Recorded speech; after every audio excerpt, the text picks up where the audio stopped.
ታኅሳስ 6 ቀን 2018 ዓ.ም ላይ ሆነን ከዚህ ቀደም በዚህ ሳምንት በአገራችን ምን ተፈጥሮ አለፈ ስንል ወደ ኋላ ተጉዘን ታሪክ ልንፈትሽ ነው።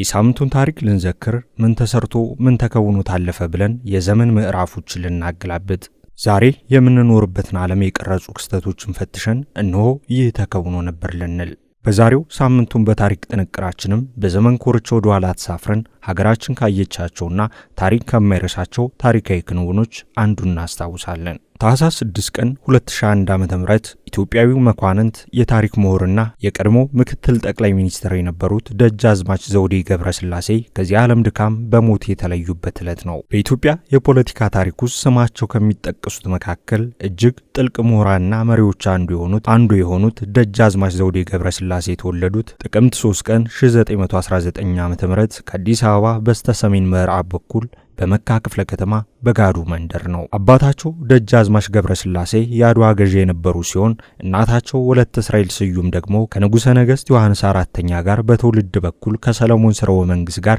የዘር ሐረጋቸው የተገናኘ ኩሮ የዘሩ ነበሩ። ይህ የመኳንንት የአገልግሎት መንፈስ ጥምረት በደጃዝማች ዘውዴ እድገት ውስጥ ተሸምኖ ቀረ። ደጃዝማች ዘውዴ ከልጅነታቸው ጀምሮ ለመማር ተፈጥሯዊ ፍቅር ነበራቸው።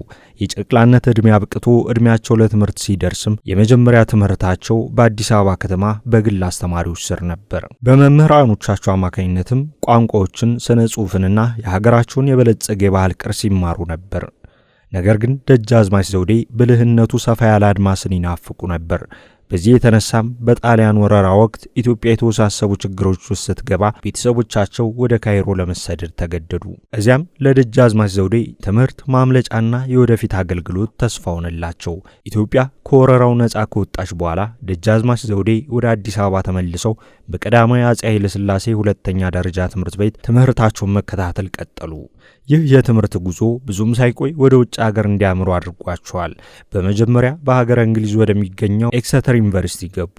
እዚያም ስነ ጽሑፍን አጠኑ።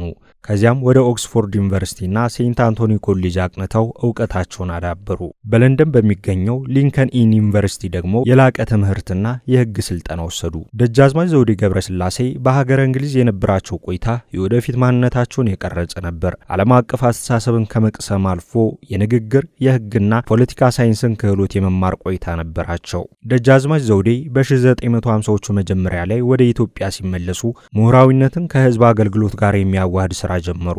ተጽኗቸው ብዙም ሳይቆይ በቀዳማዊ አፄ ኃይለ ሥላሴ እይታ ውስጥ ገብቶ ዕውቅና አስገኘላቸው። ከዚያም በቀጠሉት 10 ዓመታት ውስጥ አስደናቂ በሆኑ የተለያዩ ሚናዎች አገለገሉ። የባህር ጉዳዮች ዋና ዳይሬክተር፣ ምክትል ጠቅላይ ሚኒስትር፣ የአዲስ አበባ ከተማ ከንቲባ፣ የሶማሊያ አምባሳደር፣ የፍትህ ሚኒስትርና በኋላም በተባበሩት መንግስታት ቋሚ ተወካይ ሆነው አገልግለዋል። በእያንዳንዱ ቦታ ለፍትህ፣ ለብሔራዊ ክብርና ኢትዮጵያ በዓለም አቀፉ ውይይት ላይ ስለሚኖራት ተጽዕኖ በቁርጠኝነት ሰርተዋል።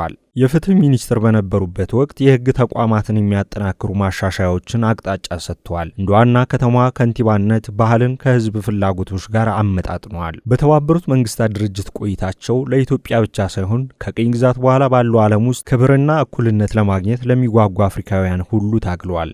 በ1966 ዓ.ም ደርግ ወደ ስልጣን ሲመጣ በተከሰተው ከፍተኛ ብጥብጥ ወቅት ደጃዝማች ዘውዴ ለአጭር ጊዜ በንጉሱ በኩል የውጭ ጉዳይ ሚኒስትርና ምክትል ጠቅላይ ሚኒስትር ሆነው አገልግለዋል። ሀገሪቱ በተዳከመችበት ወቅትም ብዙ ታግለዋል። በመጨረሻም በተለወጠው የፖለቲካ ሁኔታ የተነሳ ወደ ስደት አመሩ። ከዚያ በኋላ በነበሩ ጊዜያትም የተባበሩት መንግስታትን ጨምሮ ሌሎች ዓለም አቀፍ ድርጅቶች ውስጥ የማማከር ሥራ መስራታቸውን ቀጠሉ።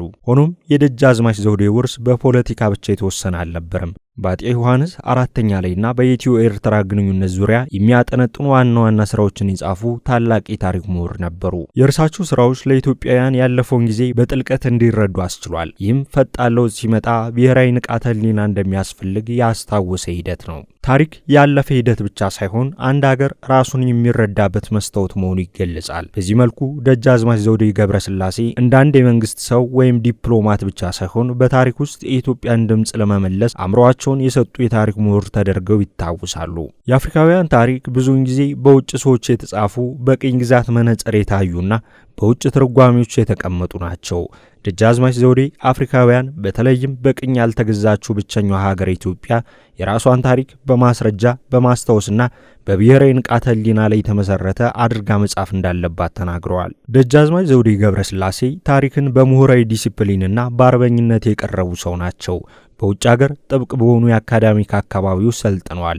የዘመናዊውን የታሪክ አጻጻፍ ዘዴ ተምረዋል።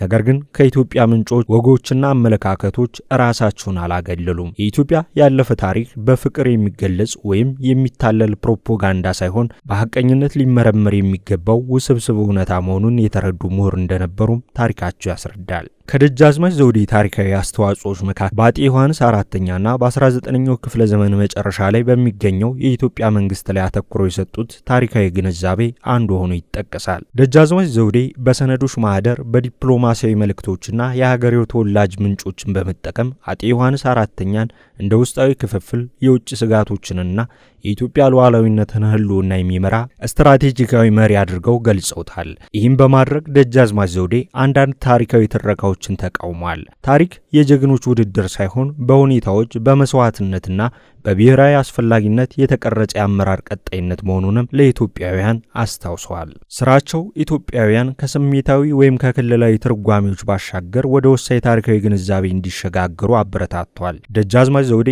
እንደ ታሪክ ምሁርነታቸው የሞራል አቅምን በጉልህ አስመስክረዋል። ታሪክን ይጽፉ የነበረው ስልጣንን ለማጽደቅ፣ የፖለቲካ ውጤቶችን ለማስረገጥ ወይም ራሳቸውን ለማወደስ አልነበረም። በምትኩ ለማስተማር፣ የተዛቡ ነገሮችን ለማረምና የወደፊት ትውልዶችን በአእምሯዊ መሳሪያዎች ለማስታጠቅ ነው። የደጃዝማች ዘውዴ ምሁራዊ እይታዎች አንባቢያን የተወረሱ ትረካዎችን በጭፍን ከመቀበል ይልቅ እንዲያስቡ፣ እንዲጠይቁና እንዲረዱ ይጋብዛሉ።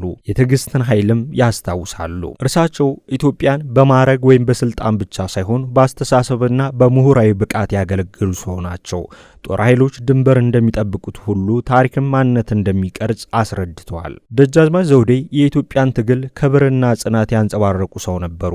ታዲያ በሌላ በኩል ታሪክ በመጻሕፍት ብቻ ሳይሆን በአንድ ሕዝብ ሕሊና ውስጥ ሊኖር እንደሚችልም አሳይተዋል። የደጃዝማች ዘውዴ ትሩፋቶች ያለፈው እንድናከብር፣ በሐቀኝነት እንድንጠይቅና በኃላፊነት እንድንመራ ያደርጉናል። የእርሳቸው አስተዋጽኦ የሀገርን ትዝታ መጠበቅ፣ የሀገር ፍቅርን ማሳያ ተግባር መሆኑን የሚያስታውስ ነው። ከታሪካቸው የምንቀስመው ዕውቀት ብቻ ሳይሆን ግዴታም ነው። ታሪካችንን ከራሳችን እይታ የማንበብ የባህል እውነትን የመጠበቅና በኢትዮጵያ ምሁራን ድምፅ ሀገሪቱ እንዴት እየታወሰች እንደምትቀጥል የማረጋገጥ ግዴታ ነው። ትረካዎች በቀላሉ በሚዛቡበት ወይም በሚረሱበት በዚህ ዘመን የደጃዝማች ዘውዴ ምሁራዊ ሐሳቦች የትክክለኝነት፣ የታማኝነትና የአእምሮ ነጻነት ዋጋን ያስተምሩናል። ደጃዝማች ዘውዴ ገብረስላሴ ለሕይወት ዘመን አገልግሎት አስተሳሰብና አመራር ራሳቸውን ከሰጡ በኋላ ታኅሳስ 6 ቀን 2001 ዓ.ም ከዚህ ዓለም ድካም በሞት ተለይተዋል። የሕይወት ታሪካቸው በ20ኛው ክፍለ ዘመን ኢትዮጵያ ለነበራት ፖለቲካዊና ታሪካዊ ጉዞ ምስክር ሆኖ ተቀምጧል። በጥልቅ ባህላዊ ማንነት ላይ የተመሰረተ ነገር ግን ለዓለም አቀፍ ውይይት ክፍት የሆነው እሳቤያቸው ለሀገሪቱ የለውጥ ሂደት የራሱ ጉልህ አስተዋጽኦ ነበረው። የደጃዝማች ዘውዴ አስተዋጽኦዎች ታሪክ የሚቀረጸው በኃይል ብቻ ሳይሆን በጥበብ በታማኝነትና ከራስ በላይ የሆነ ራዕይን ለመከተል በሚደረገው ድፍረት መሆኑንም አስታውሶን አልፏል። ሳምንቱን በታሪክ በዛሬ መሰናዶ የታሪክ ምሁር መኳንንትና የቀድሞው የኢትዮጵያ ምክትል ጠቅላይ ሚኒስትር የሆኑት ደጃዝማች ዘውዴ ገብረስላሴ ያረፉበትን ዕለት ምክንያት በማድረግ የሕይወት ታሪካቸውንና ትሩፋታቸውን እንዲያስታውሰ